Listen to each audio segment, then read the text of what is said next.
Welcome back to ಅಪ್ಪನ ಮನೆ ಅಡುಗೆ ಯೂಟ್ಯೂಬ್ ಚಾನಲ್.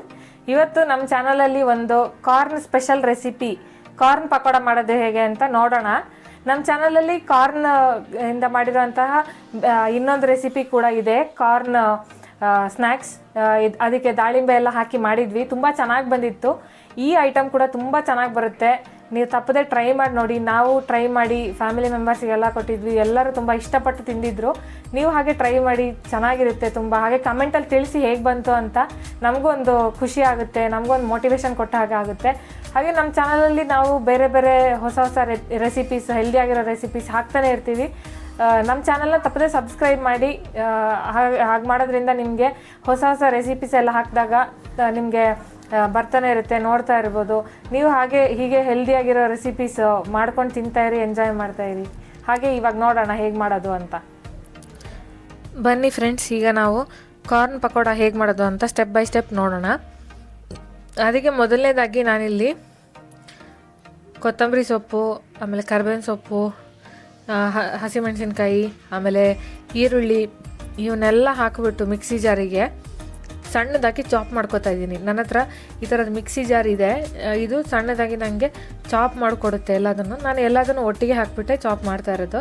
ನಿಮ್ಮ ಹತ್ರ ಈ ಥರದ್ದು ಚಾಪ್ ಮಾಡೋ ಜಾರ್ ಇಲ್ಲ ಅಂತಂದರೆ ನೀವು ಚಾಕುನಲ್ಲೇ ಚಿಕ್ಕ ಚಿಕ್ಕದಾಗಿ ಕಟ್ ಮಾಡ್ಕೋಬೇಕಾಗುತ್ತೆ. ಇವಾಗ ನಾನು ಈರುಳ್ಳಿನೂ ಹಾಕೋತಾ ಇದ್ದೀನಿ, 2 ಈರುಳ್ಳಿ. ಇದಿಷ್ಟನ್ನು ಹಾಕಿ ಒಂದೇ ಸಲ 2 ಸುತ್ತು ತಿರುಗಿಸ್ಬಿಟ್ರೆ ಸಾಕು, ರೆಡಿ ಆಗಿಬಿಡುತ್ತೆ. ತುಂಬ ಚೆನ್ನಾಗಿ ಬರುತ್ತೆ ಮಾತ್ರ. ಇದರಲ್ಲಿ ತೋರಿಸ್ತೀನಿ ರೀ ನಿಮಗೆ. ಇವಾಗ ಹಾಕ್ಕೊಂಡು ರುಬ್ತಾ ಇದ್ದೀನಿ. ಈಗ ನೋಡಿ ಎಷ್ಟು ಚೆನ್ನಾಗಿ ಬಂದಿದೆ ಅಂತ. ನೀಟಾಗಿ ಮಿಕ್ಸ್ ಕೂಡ ಆಗುತ್ತೆ, ಪ್ಲಸ್ಸು ಇದು ಸಣ್ಣದಾಗಿ ಚಾಪ್ ಕೂಡ ಆಗುತ್ತೆ. ಆಮೇಲೆ ಈರುಳ್ಳಿ ಸ್ವಲ್ಪ ನೀರು ಕೂಡ ಬಿಟ್ಕೊಳ್ಳೋದ್ರಿಂದ ನಾವು ಎಕ್ಸ್ಟ್ರಾ ನೀರೆಲ್ಲ ಏನೂ ಆ್ಯಡ್ ಮಾಡ್ಕೋಬೇಕಾಗಿಲ್ಲ. ಇವಾಗ ನಾನು ಸ್ವೀಟ್ ಕಾರ್ನನ್ನು ಈ ಥರ ಫಸ್ಟ್ ಚಾಕುನಲ್ಲಿ ಕಟ್ ಮಾಡಿಕೊಂಡು ಆಮೇಲೆ ಕೈಯಲ್ಲಿ ಈ ಥರ ಬಿಡಿಸ್ಕೊತಾ ಇದ್ದೀನಿ. ಈ ಥರ ಮಾಡೋದ್ರಿಂದ ನಿಮಗೆ ಇದು ಕಾರ್ನು ಕಟ್ಟಾಗಲ್ಲ, ಚಿಕ್ಕ ಚಿಕ್ಕದಾಗಿ ಕಟ್ಟಾಗಲ್ಲ, ನೀಟಾಗಿ ಫುಲ್ ಕಾರ್ನೇ ಸಿಗುತ್ತೆ ನಿಮಗೆ. ಈ ಥರ ತೆಗೆದೊಂದು ಪಾತ್ರೆಗೆ ಇಟ್ಕೊಂಡಿದ್ದೀನಿ ಫಸ್ಟು. ಈಗ ಅದಕ್ಕೆ ಸ್ವಲ್ಪ ಉಪ್ಪು ಹಾಕ್ಕೊಂಡು ನಾನು ಕೈಯಲ್ಲಿ ಚೆನ್ನಾಗಿ ಕಿವುಚ್ಕೊತಾ ಇದ್ದೀನಿ. ನೀವು ಅಷ್ಟೇ ಇದನ್ನು ಕೈಯಲ್ಲಿ ಈ ಥರ ಚೆನ್ನಾಗಿ ಕಿವುಚ್ಕೊಳ್ಳಿ. ಒಂದು ವೇಳೆ ಅದು ಇದಾಗಲಿಲ್ಲ, ನೀರು ಬಿಟ್ಕೊಳ್ಳಿಲ್ಲ ಅಂತಂದರೆ ಕಾರ್ನು, ಆವಾಗ ನೀವು ಅದನ್ನು ಒಂದು ಸ್ವಲ್ಪ ಸ್ಮ್ಯಾಶ್ ಮಾಡ್ಕೋಬೇಕಾಗುತ್ತೆ. ಇದು ನೋಡಿ ಈ ಥರ ಕಿವುಚಿದ ಮೇಲೆ ನೀರು ಬಿಟ್ಕೊಂಡಿದೆ. ನಾನು ಏನು ಎಕ್ಸ್ಟ್ರಾ ನೀರೆಲ್ಲ ಹಾಕೋದಕ್ಕೆ ಹೋಗಲ್ಲ, ಯಾಕಂದರೆ ಈರುಳ್ಳಿನಲ್ಲಿ ಪ್ಲಸ್ ಕಾರ್ನಲ್ಲಿ ನೀರು ಇರೋದ್ರಿಂದ, ಅದು ಬಿಟ್ಕೊಳ್ಳೋದ್ರಿಂದ ಎಕ್ಸ್ಟ್ರಾ ಏನು ಆ್ಯಡ್ ಮಾಡಬೇಕಾಗಿರೋ ಅವಶ್ಯಕತೆ ಇರಲ್ಲ. ಈಗ ನಾನು ಏನು ಚಾಪ್ ಮಾಡ್ಕೊಂಡಿದ್ದೆ ಇಂಗ್ರೀಡಿಯೆಂಟ್ಸು ಅವೆಲ್ಲನೂ ಈ ಕಾರ್ನಿಗೆ ಹಾಕ್ಕೊಂಡು ಚೆನ್ನಾಗಿ ಮಿಕ್ಸ್ ಮಾಡ್ಕೋತಾ ಇದ್ದೀನಿ. ಈಗ ಮಿಕ್ಸ್ ರೆಡಿಯಾಗಿದೆ. ಇವಾಗ ನಾವು ಹೇಗೆ ಬೇರೆ ಎಲ್ಲ ಪಕೋಡ ಮಾಡ್ಕೋತೀವಿ ಅದೇ ಥರ ಇದಕ್ಕೂ ಕೂಡ ನಾವು ಖಾರ ಪುಡಿ, ಸ್ವಲ್ಪ ಅರಿಶಿನ ಪೌಡರು, ಆಮೇಲೆ ಕಡಲೆ ಹಿಟ್ಟು, ಇಷ್ಟನ್ನು ಹಾಕಿಬಿಟ್ಟು ಚೆನ್ನಾಗಿ ಮಿಕ್ಸ್ ಮಾಡ್ಕೋಬೇಕು.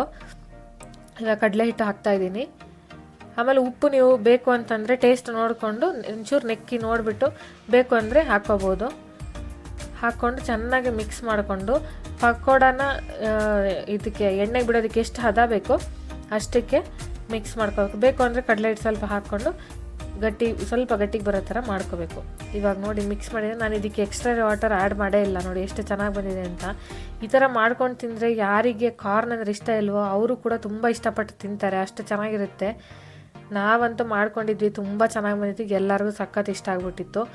ಇವಾಗ ನೋಡಿ ಎಣ್ಣೆ ತುಂಬ ಬಿಸಿ ಆಗೋವರೆಗೂ ಬಿಟ್ಟು ಅದಾದಮೇಲೆ ಮೀಡಿಯಮ್ ಫ್ಲೇಮಲ್ಲಿ ಇಟ್ಕೊಂಡು ಈ ಥರ ಪಕೋಡನ ಹಾಕ್ಕೋಬೇಕಾಗುತ್ತೆ ಎಣ್ಣೆಗೆ.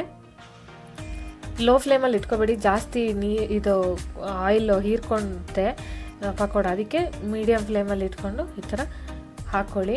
ತುಂಬ ದೊಡ್ಡದಾಗಿ ಹಾಕೋದಕ್ಕೆ ಹೋಗ್ಬಿಟ್ಟು ಒಂದು ಮೀಡಿಯಮ್ ಸೈಜಿಗೆ ಹಾಕ್ಕೊಂಡು ಕರಿಬೇಕಾಗುತ್ತೆ. ಆವಾಗ ಚೆನ್ನಾಗಿ ನಿಮಗೆ ಒಳಗಡೆನೂ ಕೂಡ ಪಕೋಡ ಬೇಯುತ್ತೆ. ಇವಾಗ ನೋಡಿ ಇದೊಂದು ಬ್ರೌನಿಷ್ ಕಲರ್ ಬರೋವರೆಗೂ ನೀವು ಇದನ್ನು ಫ್ರೈ ಮಾಡ್ಕೋಬೇಕಾಗುತ್ತೆ. ನೀವು ಬೇರೆ ಬೇರೆ ಥರದ್ದು ಪಕೋಡ ಎಲ್ಲ ತಿಂದಿರ್ತೀರ, ಈರುಳ್ಳಿ ಪಕೋಡ, ಮೆಣಸಿನ್ಕಾಯಿ ಬಜ್ಜಿ ಎಲ್ಲ.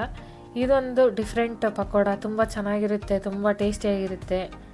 ನೀವೊಂದ್ಸಲ ತಪ್ಪದೆ ಟ್ರೈ ಮಾಡಲೇಬೇಕು. ಹಾಗೆ ನಮ್ಮ ಚಾನಲಲ್ಲಿ ನಾವು ಬೇರೆ ಬೇರೆ ಥರದ್ದು ಟೇಸ್ಟಿಯಾಗಿರೋ ಹಾಗೆಯೇ ಹೆಲ್ದಿಯಾಗಿರೋ ರೆಸಿಪೀಸ್ ಹಾಕ್ತಾನೆ ಇರ್ತೀವಿ.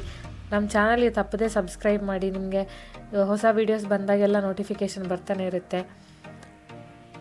ನೋಡಿ ಹೇಗೆ ಬಂದಿದೆ ಅಂತ, ತುಂಬ ಚೆನ್ನಾಗಿ ಬಂದಿದೆ. ನೀವು ಟ್ರೈ ಮಾಡಿಬಿಟ್ಟು ನನಗೆ ತಪ್ಪದೆ ಕಮೆಂಟಲ್ಲಿ ತಿಳಿಸಲೇಬೇಕು. ಹಾಗೆಯೇ ನಿಮಗೆ ಈ ವಿಡಿಯೋ ಇಷ್ಟ ಆದಲ್ಲಿ ಲೈಕ್ ಮಾಡೋದು ಮಾತ್ರ ಮರಿಬೇಡಿ. ನಿಮ್ಮ ಫ್ರೆಂಡ್ಸ್ ಜೊತೆ ಎಲ್ಲ ಶೇರ್ ಮಾಡಿ. ಹೀಗೆ ನಮ್ಮ ಚಾನಲ್ನ ಸಪೋರ್ಟ್ ಮಾಡ್ತಾಯಿರಿ. ನಮಗೂ ಒಂದು ಮೋಟಿವೇಶನ್ ಆಗುತ್ತೆ. ನೀವು ಸಬ್ಸ್ಕ್ರೈಬ್ ಮಾಡೋದು, ಲೈಕ್ ಮಾಡೋದು, ಆಮೇಲೆ ಕಮೆಂಟ್ ಮಾಡಿದ್ರೆ ನಮಗೂ ತುಂಬ ಖುಷಿ ಆಗುತ್ತೆ, ಮೋಟಿವೇಟ್ ಆಗುತ್ತೆ ಇನ್ನೂ ಹೊಸ ಹೊಸ ವೀಡಿಯೋಸ್ ಹಾಕೋದಕ್ಕೆ.